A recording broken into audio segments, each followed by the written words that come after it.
Hello viewers, अस्सलाम वालेकुम। This is Bilawal Rajpar and you are watching the general English grammar. आज का जो हमारा टॉपिक है वो है टाइम। आज हम पढ़ेंगे टाइम के बारे में, मगर हम पढ़ेंगे अमेरिकन टाइम। काफ़ी सारे लोग ऐसे होते हैं कि इस वर्ड को पढ़ते हैं अमेरिकन, अमेरिकन, ये बहुत गलत है। इसको पढ़ा जाता है अमेरिकन। क्या? अमेरिकन, अमेरिकन, सही है। क्या होगा? यह होगा, ये होगा अमेरिकन टाइम। ये अमेरिकन टाइम नहीं होगा, क्या होगा? American time. और इस यहाँ पे जो ओ है उसकी ये मीनिंग है ऑफ। ओ को, ओ है हमारा, यहाँ पे ज़ीरो होता है उसको पढ़ा जाता है ओ। यहाँ पे जो ज़ीरो यहाँ पे लगता है 901, यहाँ पे ज़ीरो लगता है उसको पढ़ा जाता है ओ। और ओ की मीनिंग क्या होती है? ऑफ। अब हम पढ़ते हैं टाइम के बारे में कि व्हाट्स टाइम नाउ। अब टाइम क्या हुआ है? अब हम कैसे पढ़ते हैं इसको पढ़ते हैं 9 ओ क्लॉक। 9 ओ क्लॉक मीन्स 9 कंप्लीट हुए हैं, 9 ओ क्लॉक। उसके बाद हमारा आता है 901। 901, 901 की मीनिंग ये है 9:01 हुआ है। और दूसरा होता है 902, इसकी मीनिंग क्या है?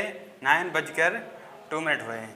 तीसरा होता है 903, 903। और फोर्थ होता है 904, 904। ये हमारा 5 होता है 905। 905 मीन्स 9:05 हो गए हैं, सही है। यहाँ पर 906, 907, 908, 909। 909 की मीनिंग क्या है?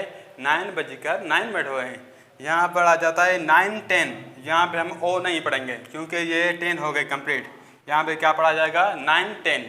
यहाँ पे होगा 915, 920, 925, 930, 935, 940, 945, 950, 955, 959। 959 मीन्स 9 कंप्लीट हो गए हैं। यहाँ पे कभी भी 960 नहीं होते। 960 नहीं, क्यों नहीं होते हैं? क्योंकि यहाँ पे जो 9 होते हैं इसमें 1 मिनट आ जाता है। जब 9 होने वाला होता है उसमें 1 मिनट आ जाता है। ये कब क्या होता है? यहाँ पे होता है 16 मिनट कंप्लीट होते हैं। अगर 960 होगा, क्या होगा? 9:01 होगा, वो 9 कंप्लीट नहीं हो गए, 9 से टाइम बढ़ जाएगा। अब हम पढ़ते हैं 3 मेथड्स। आज हम पढ़ेंगे 3 मेथड्स। उसके मुताबिक हम क्या करेंगे? टाइम पूछेंगे। अब हम पढ़ते हैं 3 मेथड्स। 3 मेथड्स क्या होते हैं? 3 मेथड होते हैं। 3 methods of asking time. Time पूछ लेंगे जो 3 मेथड होते हैं, अब वो पढ़ते हैं। एक जो हमारा सिंपल मेथड है, ये एक बहुत सिंपल है। क्या होता है? What time is it now, is it now. What time is it now, इसकी मीनिंग क्या है? अब टाइम क्या हुआ है, सही है। ये तो बहुत सिंपल मेथड है, ये हर किसी को आता है, इसमें कोई डिफ़िकल्ट नहीं है। अब हम एक न्यू मेथड पढ़ते हैं, सही है। क्योंकि ये जब आप पढ़ेंगे तो जब आपने पहली बार ये सुना होगा तो आप कन्फ्यूज़न हो जाएंगे कि ये कैसे, मगर ये बहुत करेक्ट मेथड है। एक मेथड होता है do you have the time.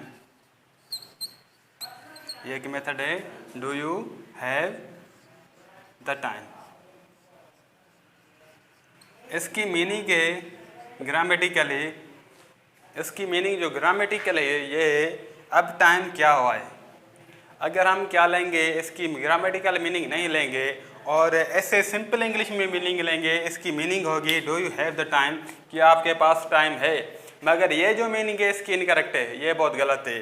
क्यों इनकरेक्ट है? यहाँ पे द वर्ड आर्टिकल यूज़ है, द आर्टिकल यूज़ है, इसलिए ये क्या क्या कहता है, इसलिए कहता है do you have the time means अब टाइम क्या हुआ है।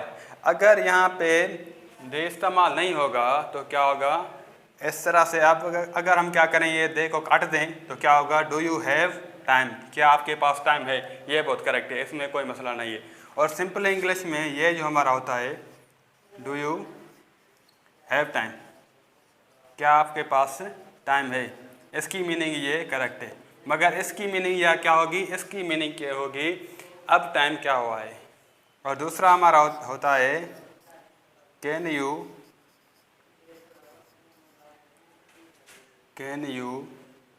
गिव मी द टाइम, क्या आप मुझको टाइम दे सकते हैं, इसकी सिंपल इंग्लिश मीनिंग ऐसे होगी। मगर हम ग्रामेटिकल इसकी मीनिंग लेते हैं तो इसकी मीनिंग ये होती है, can you give me the time. अब टाइम क्या हुआ है, किस तरह से, ये है इसकी मीनिंग होती है ग्रामेटिकली। अगर यहाँ पे द इस्तेमाल नहीं होगा तो इसकी मीनिंग ऐसे ही होगी कि can you give me the time, कि आप मुझको टाइम दे सकते हैं, इसमें कोई मसला नहीं है। मगर ये क्या है, यहाँ पे द इस्तेमाल है, यहाँ पे द यूज़ हुआ है, इसलिए इसकी मीनिंग यह होती है अब टाइम क्या हुआ है। अगर कोई भी आदमी आपसे पूछे can you give me the time, आप ऐसे मत कहना यस मेरे पास, मैं आपको टाइम दे सकता हूँ, ये इनकरेक्ट होगा। आप उसको कहना अभी हुए हैं 9 o'clock, मीन्स 9 कंप्लीट हुए हैं।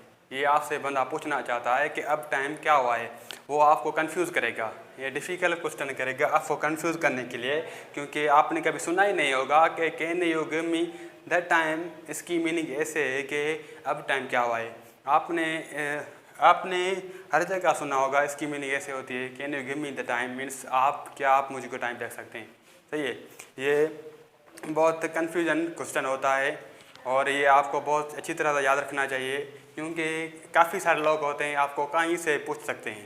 सही है, यहाँ पे ये मेरा लेक्चर कंप्लीट होता है। काइंडली लाइक करें और सब्सक्राइब करें। Thank you so much.